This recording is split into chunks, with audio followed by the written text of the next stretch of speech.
verdadera y andan coqueteando con cualquier quimera. Ponga pues muchísima atención y aprenderse todos la lección.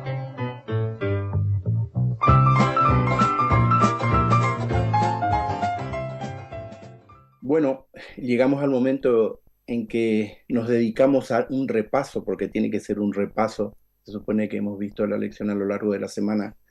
Y para nuestros oyentes y televidentes que nos están viendo del otro lado de la pantalla, por hoy vamos a obviar la escuela sabática. Y dado el tiempo, estamos un poquito estrechos y constreñidos porque luego viene el sermón, ¿no?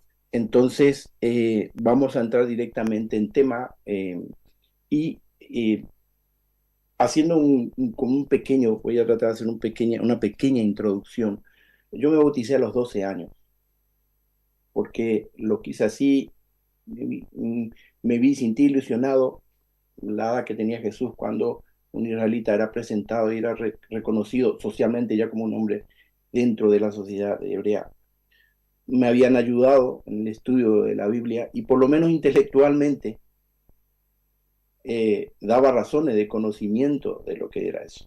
Estaba dando mis primeros pasos y yo creo que a esta altura y mirando para atrás no podría hablar de, sí, tenía una fe, pero no era una fe muy profunda, era un niño de 12 años y me bauticé.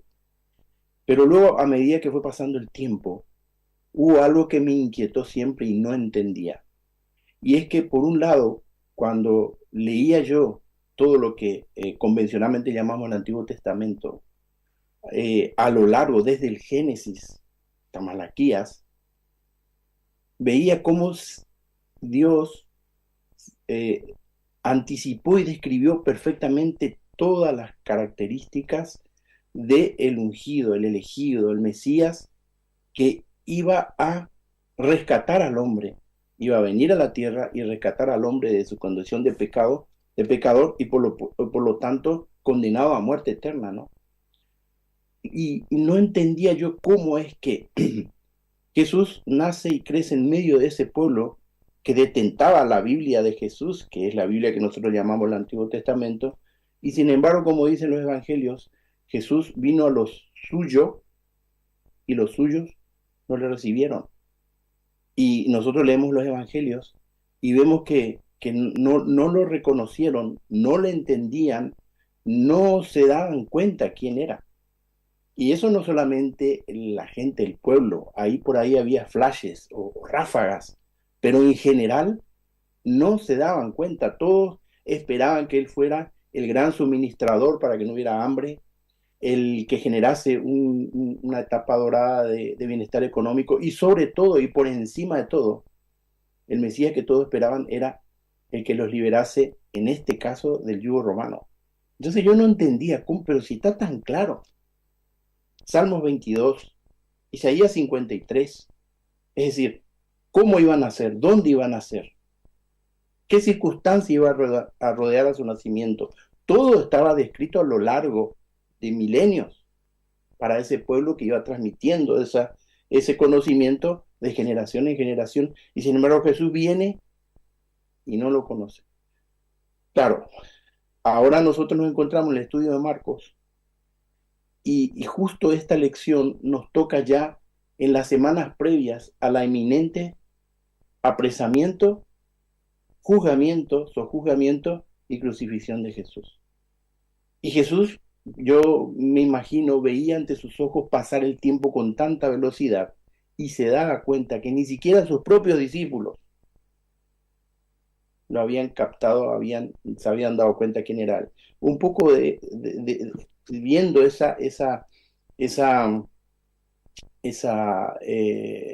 marco, con el tiempo yo llegué a entender por qué también en los evangelios Jesús llega un momento que dice, este pueblo en vano me honra, porque enseña como mandamiento de Dios doctrinas de hombre.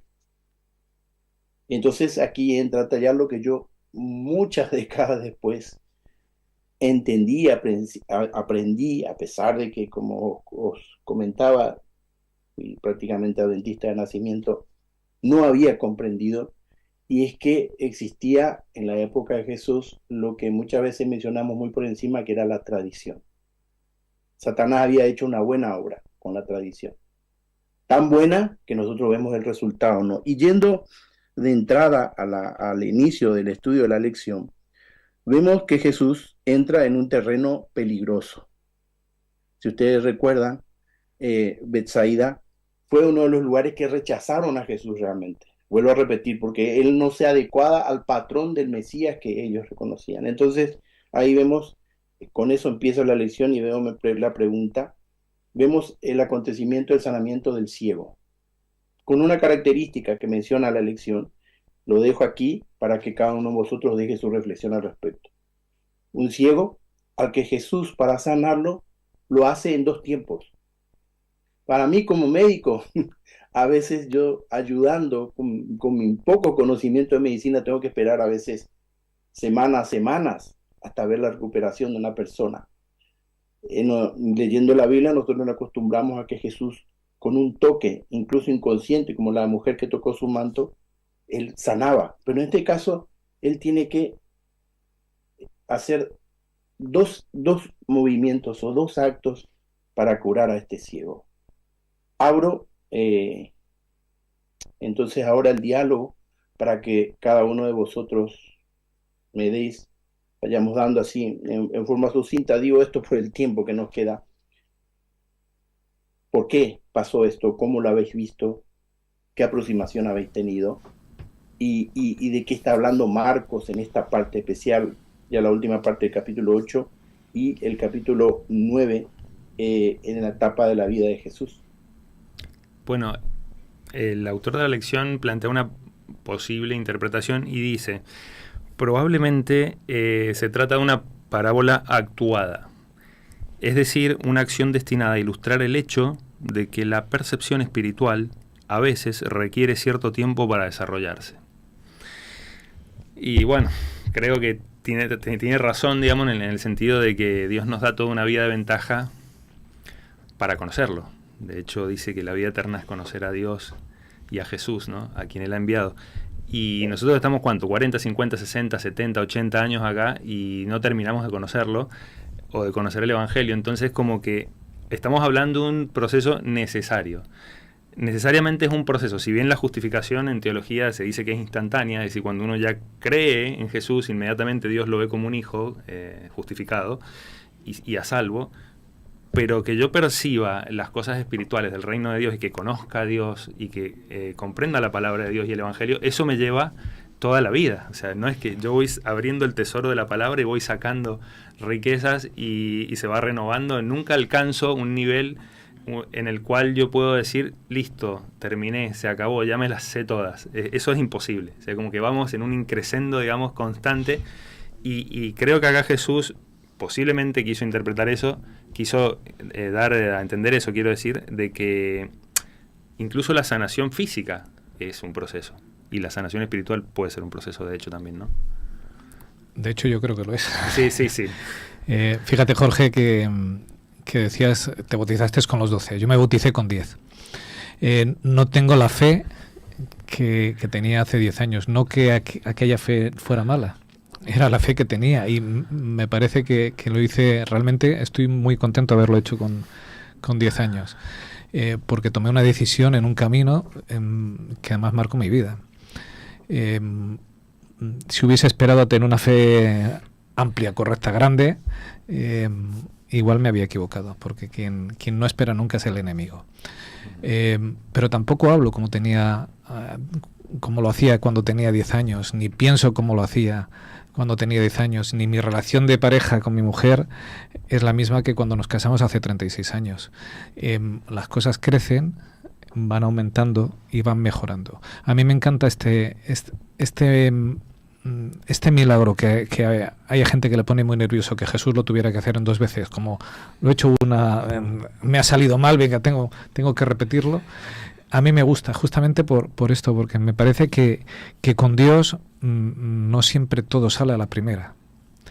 Yo veo ese milagro y no hay un fallo. hay una mejora, ¿verdad? ¿Os acordáis? Le echa saliva y dice, ¿qué ves? Pues veo a los hombres así como árboles. Empezó a ver. Ya es una mejora. Hoy en día diríamos, tenía cataratas, ¿verdad? Veo, pero no lo veo claro.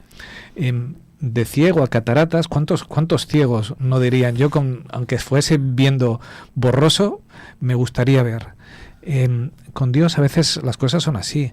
Dios entra en mi vida y mis impedimentos, mis torpezas o mi falta hace que mejore, pero que no vea todo de forma transparente. Y necesito a veces que Jesús dé segundos toques en mi vida para que todo sea claro y cristalino. Entonces, a mí me gusta este milagro, porque a veces pensamos que Jesús viene a la vida y de golpe hace un cambio, ¿verdad? Era ciego, ahora veo, no sé qué, y a veces las cosas no son así. A veces mis propias torpezas hacen que la venida de Jesús mejore en mi vida, pero no lo deje todo transparente. Y a mí esto me sirve, como esa parábola actuada, como lo que quieran llamar, me sirve para decir, si en tu vida todo no es claro y cristalino, es que todavía necesitas que Jesús vuelva a darte un segundo toque, porque no le has permitido que ese primero sea suficientemente profundo. Creo que una de las cosas más interesantes de la lección de esta semana está precisamente asociada al estudio de la lección que coincide con el domingo, este texto que estamos comentando. Es muy curioso esto. Esto de que la restauración de la visión llega a ser una metáfora acerca del discipulado perspicaz. Yo me preguntaba esta semana, pues ¿cuántas horas deberíamos dedicar a hablar de lo que pueda ser el discipulado perspicaz versus el discipulado posiblemente miope, o no, borroso, o que no ve claramente? Porque la lección la titula así, viendo claramente. Lo cual quiere decir que podemos estar, porque esto nos lo tenemos que aplicar a nosotros, claro, siendo partícipes de un discipulado poco perspicaz. Por cierto, luego nos hace unas cuantas preguntas sobre lo que podría significar eso, ¿no? Y es muy interesante. Y podríamos a lo mejor pensar que estamos viendo con claridad y en realidad estamos viendo bastante borroso, ¿no? Y hay una enorme diferencia en la sanación de este hombre cuando ve borroso a cuando de repente, fíjate, yo creía que ya veía, pero en realidad no. O sea, estaba viendo sombras, estaba viendo formas, ¿no? Creo que tiene unas cuantas aplicaciones muy actuales, ¿no? Esto de la visión borrosa y esto de la visión clara. Y creo que la pregunta que nos podemos hacer en ese sentido es esto del discipulado perspicaz, ¿qué querrá decir? ¿Y cuán enceguecida puedo estar yo?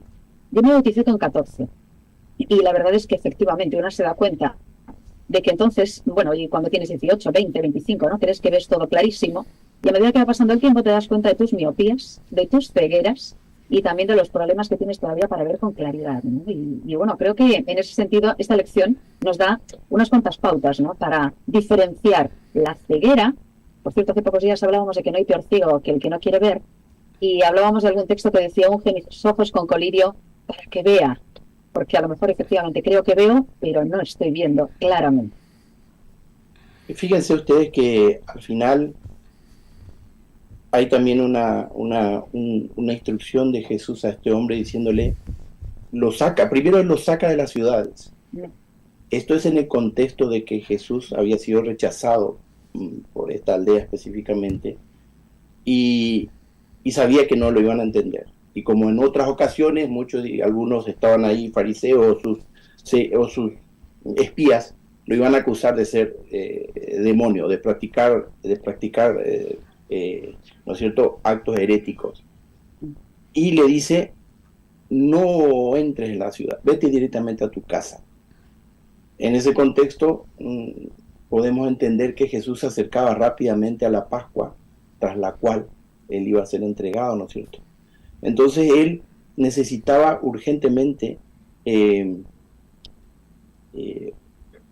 sus discípulos entendieran quién era él, para que comprasen la misión y continuasen con la tarea, porque ese era el objetivo. Primero ellos tenían que entender quién era él, y qué esperaba él de ellos, y qué les esperaba a ellos para que su misión tuviese éxito. Y a continuación dice que se dirigían a Cesarea de Filipo, y entonces Jesús hace esas dos preguntas, ¿no? ¿Qué dice la gente? ¿Qué soy yo? En el original habla dice, ¿cuál es mi identidad? Que eso es decir más que el nombre o el hijo de fulano y fulano. Mi identidad, ¿qué soy yo? Y entonces ellos, bueno, le hacen el repaso, ¿no es cierto? Y luego la segunda pregunta, porque ese era el objetivo de Jesús. ¿Y vosotros? ¿Quién decís que soy yo? Nuevamente abro debate para que comentéis cada uno al respecto, ¿no? Esa es la importante, Jorge, porque yo creo que a Jesús le daba igual lo que los otros pensaran. Lo importante es tú. ¿Quién piensas que soy yo? Esa es la pregunta que nos hace a cada uno de nosotros. A mí me da igual lo que piensa mi vecino de quién cree que es Jesús. Lo importante es yo. ¿Quién creo que es Jesús? Entonces, yo creo que la primera pregunta era un aderezo para llegar, para llegar a la importante. Esa. ¿Quién decís que soy yo? De hecho, creo que se refiere a un conocimiento salvador que transforma. No una mera transmisión de información teórica. Jesús está diciendo en vuestra alma, ¿no? Dentro de ustedes mismos, ¿quién creen que soy? Y de eso depende de tu destino. De hecho, la misma palabra dice, en una de las epístolas, dice que nadie puede llamar a Jesús Señor sino por el Espíritu Santo. Si nadie puede llamar a Jesús el Cristo sino por el Espíritu Santo. Entonces es una revelación. La respuesta a esta pregunta es una revelación de Dios. Y eso lo va a manifestar Pedro. Ocurre también una cosa. Nosotros muchas veces nos comparamos a ellos. Y es una comparación muy injusta. Para nosotros y para ellos. Pero sobre todo para ellos. ¿De acuerdo? Yo he oído decir a alguna gente, ¿cómo es posible? Lo hemos dicho muchas veces. ¿Cómo es posible que viviendo al lado de Jesús no se dieran cuenta de... ¿Cómo es posible que viviendo todo ese tiempo con Él, viendo directamente al Jesús encarnado, viviendo, compartiendo con Él, comiendo con Él, cenando con Él, durmiendo con Él, sufriendo con Él, no se hubieran dado cuenta? Bueno, mejor cállate un poco, guarda silencio, por favor, y razona. Con todo lo que sabes, la lección también hace mención a esto, ¿verdad? Ahora tenemos mucha más información. Tenemos la Biblia, tenemos el Espíritu de Profecía, por cierto, maravilloso, leer los capítulos que nos sugiere del Deseo de todas las gentes esta semana, ¿no? La lección de escuela sabática, para ahondar un poco más en estas historias. No hablemos de ellos y no hablemos de por qué razón ellos, estando en esa situación, no entendieron. La pregunta es, con toda la revelación de la que dispones, con Jesús muerto y resucitado, con Jesús ministrando por ti en el santuario terrenal, ¿eso dices creer? ¿Quién crees tú que es? O, bueno, ¿por qué razón ese Jesús en el que dices creer todavía tampoco te ha transformado? Nosotros tenemos muchas más ventajas que ellos. Tenemos la Biblia escrita, tenemos la luz menor, ¿verdad? La revelación. Creemos en eso, en el espíritu profético. Y, sin embargo, con toda la información de la que disponemos, cometemos errores parecidos y todavía estamos en situaciones distintas. Y si nos preguntan quién crees tú que es, ¿estamos en disposición de responder, ¿es el Mesías? ¿Seguro? Bueno, quiero decir, a lo mejor sí lo decimos, pero nos pasa como ellos. Luego hay que llevarlo a la práctica y no lo hacemos. Fíjate, indudablemente, yo concuerdo básicamente, Esther, nosotros, yo reconozco, ese fue un error durante muchos años, atribuía a los judíos la muerte de Jesús, y no es así. No. Eso no lo mataron ni los judíos ni los romanos. A Jesús lo mató mi pecado. Lo maté yo. Es muy distinto, ¿no? Pero es importante entender el contexto, porque hay mucha gente, cuando uno comparte, me ha tocado a mí, me ha pasado a mí, uno comparte esto, se preguntan, pero vamos a ver, ¿cómo es que Jesús no estaba anunciado acaso? Te lo dicen. Por eso yo mencionaba el tema de la tradición. Resulta que hay que entender que en esa época, y eso les disculpa a los discípulos, y Jesús no los condenó, les tuvo paciencia y tuvo que, por eso en 2 y en 3 movimientos, como al ciego, ir quitándole esa costra que la tradición había puesto en ellos y que no le permitían ver a él, que estaba claramente definido, claramente se me fue la palabra ahora, descripto en la Biblia de la época. Recordemos que la Biblia de la época era la Torá, los profetas, ¿no es cierto? Y sin embargo no lo veían. ¿Por qué? Porque la dirigencia religiosa judía se guiaba por la tradición, y la tradición había surgido a través de la interpretación humana que empieza con el primer exilio de Israel a manos de Babilonia, ¿no? Y que los dirigentes, los sabios y los entendidos no entendían por qué, si ellos eran el pueblo según la promesa de Abraham, estaban pasando por ese trance, hasta que entendieron que habían violado manifiestamente el primer mandamiento de Dios. no tendréis dioses ajenos delante de mí. La apostasía y la idolatría había sido el principal problema de Israel a lo largo de su historia, hasta que Dios dijo, bueno, os dejo, como no me queréis, os dejo, y ahí viene Babilonia y los toma cautivos. Entonces ellos empiezan a elaborar una serie de reglas para interpretar según su comprensión y tratar de salvaguardar la ley para no violarla y no caer otra vez en la misma situación. Paradójicamente, cuando Jesús viene, estaban en la misma situación, solo que esta vez no eran babilonios, sino eran romanos los que los estaban dominando. Pero ya la religión estaba sometida por la tradición. Entonces, por eso Jesús dice, enseñan como mandamiento doctrinas de hombres. Y por eso no lo reconocieron a él, porque ellos ya no leían la Torá, ya no interpretaban la Torá, sino que ellos habían secularizado totalmente su visión de lo que iba a ser el Mesías, y lo que esperaban era alguien que los liberase del yugo romano y los pusiese como el gran pueblo en la tierra que ellos seguían recordando. Eso sí, fue la promesa de Dios a través de Padre Abraham, ¿no es cierto? Y ahora nosotros vemos aquí, ¿no?, que ese era el problema. Le ataca el problema aquí porque Jesús empieza a explicarle a sus discípulos lo que le iba a pasar a él. ¿Y qué dice Pedro? Ven aquí, Jesús, cállate, ¿qué está diciendo? Que nosotros te estamos viendo como el gran líder que estábamos esperando. No sigas hablando porque vas a desanimar a mis compañeros y a todos los que nos siguen. Y ya sabemos la respuesta de Jesús. Abro de vuelta a debate. ¿Y cuál era el problema? ¿Qué trasunta que era el problema entre los discípulos a través de esta actitud de Pedro? Que siempre era muy sincero, en lo bueno y en lo malo. Pedro era muy sincero, ¿no? Sí, rebobinando un poquito y conectado con esto que decís, Jorge, hay un antiguo proverbio chino que dice así: el que lo dice no lo es, y el que lo es no lo dice. Es muy interesante y se aplica en este caso a Jesús, porque no es que Jesús venía diciendo yo soy el Cristo, síganme que no los voy a defraudar, soy el Hijo de Dios públicamente en las plazas, sino que él lo demostraba. De hecho, otros daban testimonio de él. El mismo primo, Juan Bautista, venía delante de él y decía, este es el Cordero de Dios que quita el pecado del mundo. Jesús no necesitaba decir yo soy el Cristo, porque él no andaba fanfarroneando ni haciéndose autopublicidad, digamos. Entonces, de hecho, si lo hubiera hecho, sería sospechoso, ¿no? Porque alguien que es tan verborrágico o habla mucho de sí mismo, uno lo agarra con pinzas, ¿no? Pero Jesús lo demostraba, ¿no? Y cuando él lleva a los discípulos, le dice, ¿ustedes qué piensan? Acá Pedro confiesa públicamente y se convierte en ejemplo de todos nosotros. Por eso Jesús lo elogia. La actitud de Pedro elogia a Jesús. Cuando Pedro, sin vergüenza alguna, sin, digamos, complejos, dice, tú eres el Cristo, tú eres el Hijo de Dios, nuestro Salvador, tú has venido a buscarnos y te queremos seguir a ti. Entonces esa actitud de niño que tuvo Pedro fue digna de elogio por parte de Jesús. Pero 5 minutos después vemos que pasa esto. Fíjate, antes de avanzar, a mí me gusta en esto cuando Jesús pregunta. El resto intentan acercarse. Eres Juan el Bautista, eres Elías. Ninguno se atreve a decir probablemente lo que pensaba. Pedro se lanza. Tú eres el Mesías, eres el Hijo de Dios, eres el enviado, eres el Salvador.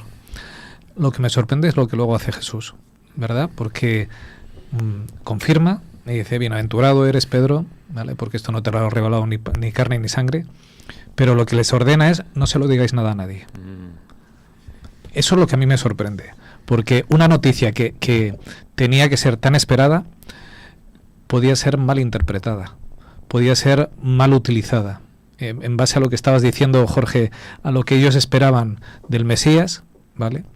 Eso me tiene que también hacer pensar a mí cuando doy el Evangelio. Lo que yo digo, tengo que ponerlo en un contexto. No tengo que ser verborreico lanzando el Evangelio, sino lo que tengo es que llegar a las personas y darles un mensaje de salvación, no soltar 28 doctrinas, aunque no se enteren de nada, como si eso fuera a hacerles algún bien. Jesús fue astuto, fue muy astuto. Entonces, confirmo con aquellos que sí que están preparados para tener esta noticia, pero con el resto, lo que hago es, no lo comuniquéis, no es el momento, no es el tiempo, ya llegará. nosotros deberíamos de hacer lo mismo. Y él empieza a trabajar con sus discípulos, que teóricamente son los avanzados, y luego uno se da cuenta, ¿verdad?, con la historia esta de Pedro, que en cuanto abre la boca le dice, no, de eso nada. Ni se te ocurra decir que va a ocurrir esto, pero ¿cómo estás diciendo esto? Nos acabas de decir que tú eres ese Mesías esperado. ¿Qué vienes aquí a contar? De morir, de sufrir, de eso nada. Incluso las personas que más preparadas están para el Evangelio, a veces el Evangelio le choca y tenemos que ser muy cuidadosos con ellos. Hay una parte de la lección que hace una mención, ¿no?, que a veces no necesariamente tendríamos que decir todo lo que nosotros creemos. Cada situación tiene su momento para decir lo que uno tiene que decir. Y me dejó pensando eso, un poco por lo que dice Richard. Y luego, para mí, en cuanto a lo que decía Mariano recién, la diferencia de los Pedro, pero que contraste, ¿no?, entre ese Pedro que dice, tú eres el Cristo, el ungido, el Mesías. Y después cuando Jesús le dice, le pasa la historia que está, repito, bien descrita en el Antiguo Testamento, que iba a pasar con el Mesías, en Isaías 53. Él le dice, cállate. Es la diferencia entre el Espíritu Santo hablándonos y cuando uno mira con sus propios ojos la situación, ¿no? Y por último, porque ya nos están diciendo que estamos casi en los inicios del sermón. Por último, luego la última parte, Jesús les describe a ellos, ¿no? Yo voy a morir, porque a eso vine. Hay una deuda que hay que pagarla y la vengo a pagar yo con mi vida. Y también nos pone el listón a ellos en su momento y a nosotros hoy. El que quiera ser mi discípulo, que coja su cruz, y hasta eso es tan bueno, tan amoroso Jesús. Él no nos pide que seamos perfectos. Coja su cruz, sus problemas, sus altas y sus bajas, y sígueme, que yo voy a estar para ayudarte y para levantarte cada vez que te caigas. Y luego, finalmente, él hace una declaración que también yo creo que es bueno tener en cuenta. Dice, hay alguno de vosotros que no va a morir sin ver la gloria del reino.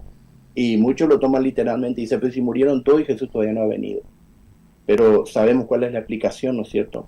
¿Qué pasó? Alguien puede mencionarlo rápidamente y que explica este dicho de Jesús. Alguno de vosotros no va a morir sin que vea antes la gloria del reino. Bueno, porque justo en ese momento ocurrió el milagro, se dice, ¿no?, de la transfiguración, y pudieron ver efectivamente la realidad y pudieron ver lo que iba a ocurrir. Es lo de siempre. ¿Qué es lo que estamos esperando y qué es lo que no? Tú antes lo comentabas, la tradición también, por encima de lo que dice realmente la palabra de Dios. Sobre quién es el Mesías, sobre qué va a ocurrir, sobre cómo va a ser ese mundo, tenemos que reflexionar. Hay personas posiblemente incluso dentro de nuestras propias congregaciones que no estén muy contentos muchas veces cuando leen con cuidado las profecías, porque el mundo que se nos describe en el futuro va a ser muy diferente al que algunos desean. Y la lección nos hace mención, por cierto, también, además de a eso, y justo después del tema de la transfiguración, a la cuestión del clasismo, y del clasismo espiritual, y de quién va a ser mejor, quién va a ser mayor, quién va a estar al lado de Jesús, quién va a gobernar, ¿verdad? Porque el pobre Pedro, como todos ellos, pensaban que la cosa iba a ser muy diferente, que iba a venir un rey, un salvador, un libertador, ¿verdad? Y se encontraron con algo muy distinto. Se encontraron con alguien que venía a servir y con alguien que decía que todos vamos a ser iguales. Y eso choca contra la tradición de la época también.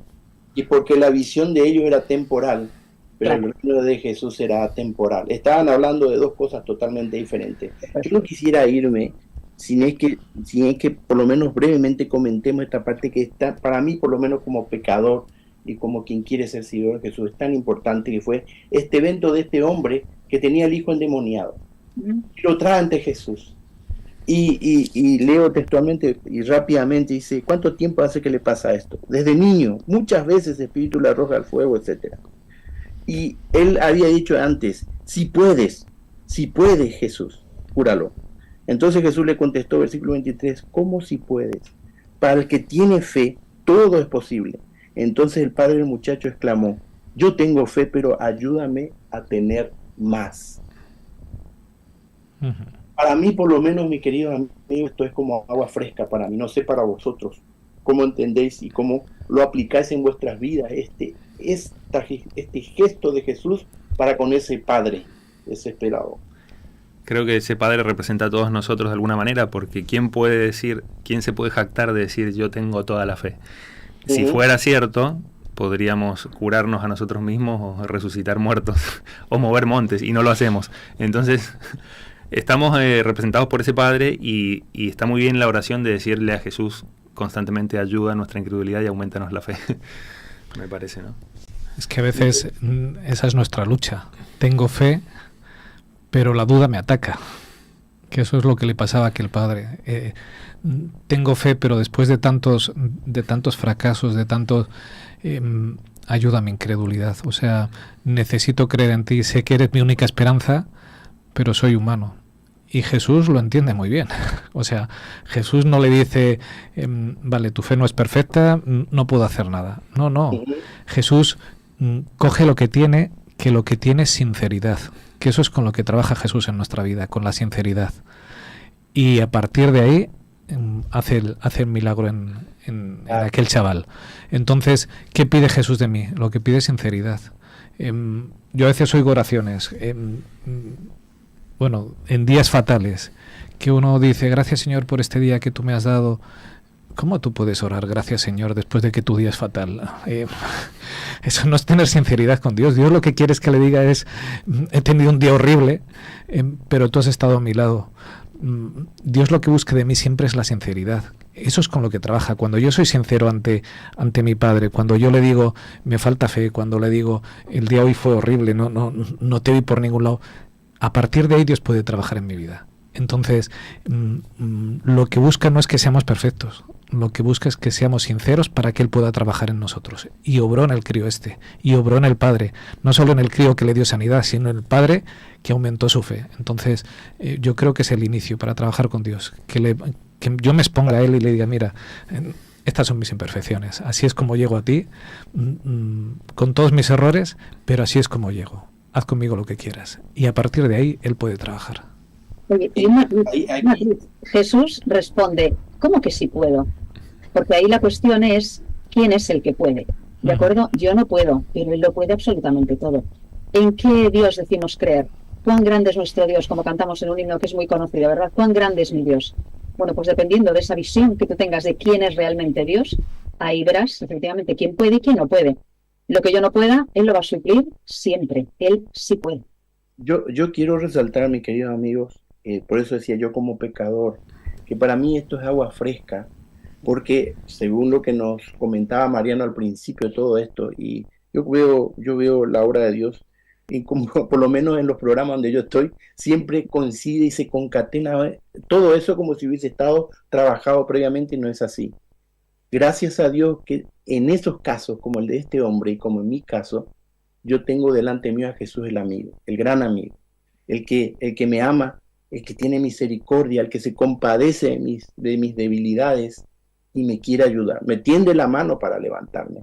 Entonces, yo por eso creo que una de las cosas más hermosas y más animantes y optimistas que yo veo en este trozo de la vida de Jesús es su actitud para con aquel que se reconoce, como decía Richard, con muchos defectos y por sobre todas las cosas, con algo tan importante como es la fe. Él: no tengo todavía la fe, pero ayúdame por favor a tener más fe. Y Jesús ayudó. La prueba está en que Él realiza ese milagro, porque en esa confesión de su incapacidad, Él lo tomó a bien, le perdonó y le demostró que Él sí podía. Entonces, no sé si habéis leído, me avisan que cuando Juanfra empieza a tocar la guitarra, no le veo tocar la guitarra, pero está hablando ahí, es hora de ir terminando. Entonces, 2 minutos para cada uno o 1 minuto para ir cerrando esta lección, lo que querráis decir. Sí, con respecto a la paciencia que tiene Dios con nosotros, que es el ser más paciente del universo, porque nosotros, eso se llama con la palabra longánime, ¿no? O sea, tiene una paciencia muy, muy larga. Se puede ver también en el trato que tiene con Pedro, ¿no? Cuando Jesús le dice literalmente a Pedro, le habla fuerte, porque Pedro era sanguíneo, tosudo, arrebatado, impulsivo. Sí, era tremendo Pedro. Entonces a Pedro le tiene que decir Satanás, o sea, que en el hebreo es el que se opone, STN, ¿no? Pero a Juan y Santiago les dice en una parte, ustedes no saben de qué espíritu son, cuando querían hacer descender fuego del cielo. No les dijo Satanás, le dijo, ustedes no saben de qué espíritu son. Entonces Jesús sabía, conocía el corazón de cada uno, y a Pedro le dijo Satanás. Y Pedro entendió la suave reprensión, ¿no? Y después los llama al monte de la transfiguración, y una vez allá arriba, justo a Pedro, que siempre tiene una palabra en la punta de la lengua, se le ocurre decir, bueno, es para nosotros que estemos aquí, hagamos una enramada, y entonces nos quedamos aquí nosotros y el resto. La paciencia de Dios Padre, que le dice, wow, le dice, este es mi hijo amado, a él oíd. Entonces vemos que hay una concordancia constante entre Jesús el Hijo y el Padre, porque algunos tienen el concepto de decir Jesús es el bueno y el Padre es el malo, el tirano, ¿no? El duro, el exigente, el intransigente. Y no, acá Dios Padre le dice, desde una voz de los cielos, le dice a Pedro, bueno, este es mi hijo amado, escúchenlo a él. Entonces,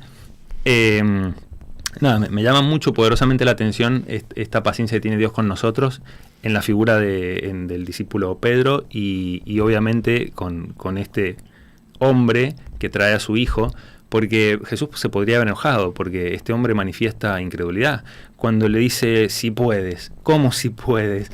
Y Jesús le termina llevando el apunte y le termina haciendo caso, digamos, le termina dando lo que estaba pidiendo cuando le podría haber negado por su incredulidad. De hecho, Hebreos 11:6 dice, sin fe es imposible agradar a Dios, porque es necesario que el que busca a Dios crea que existe, ¿no? Entonces vemos cómo, a pesar de que es tan feo para Dios, para nosotros es feo que tu hijo o que tu amigo no te crea cuando vos tenés buenas intenciones. Imaginemos para Dios, ¿no? Pero aún así Dios nos tiene paciencia y entiende nuestra torpeza y nuestra lentitud, y nos da otra oportunidad siempre. Hay, Jorge, una parte de la escuela sática que no hemos tratado que yo quisiera hacer en 30 segundos. Justo es cuando van discutiendo quién es el mayor. Y digo que me gusta porque si yo algo anhelo en la tierra nueva es estar cerca de Jesús, sentarme a sus pies y escucharle sus lecciones. Y cuando pienso en este episodio, Jesús iba andando y los discípulos se van separando de él poco a poco. Se van yendo para atrás para pelear a ver quién es el mayor. Dice el texto bíblico que Jesús entró en Capernaum y cuando estuvo en la casa, ¿verdad?, entró solo. Caminó solo, mientras los otros iban detrás peleando por quién iba a ser el mayor. ¿Qué pérdida de tiempo hacemos? ¿Qué pérdida de tiempo hicieron ellos y hacemos nosotros a veces en las iglesias? En vez de estar con Jesús, compartiendo con Jesús, escuchando sus lecciones, peleamos por las migajas de la mesa del Señor. Ya. En esa línea, y con un texto de Saber de todas las gentes, del capítulo ¿Quién es el mayor? Al hilo justo de lo que acaba de decir Richard. Pequeño párrafo. Jesús volvió a explicar a sus discípulos que su reino no se caracterizaba por la dignidad y ostentación terrenales. A los pies de Jesús se olvidan todas estas distinciones. Se ve a los ricos y a los pobres, a los sabios y a los ignorantes, mutuamente cercanos, sin pensamiento alguno de casta ni de preeminencia mundanal. Última frase. Allí todos se encuentran como almas compradas por la sangre de Jesús y todos por igual subordinados al ser que los redimió para Dios. Y ese es el llamado, para ti y para mí. Amén. Indudablemente que Dios es todopoderoso y fue sabio. Él le dio una muestra indubitable, y lástima que no da el tiempo a la elección. ¿Por qué fueron esos 3 discípulos elegidos y no el resto, no? ¿Por qué ellos 3? Para que vean y que crean. Y una vez, ante una prueba contundente, dice, este es mi hijo, escuchadlo, cosa que ellos no habían hecho del todo todavía. Eso por un lado, para resaltar.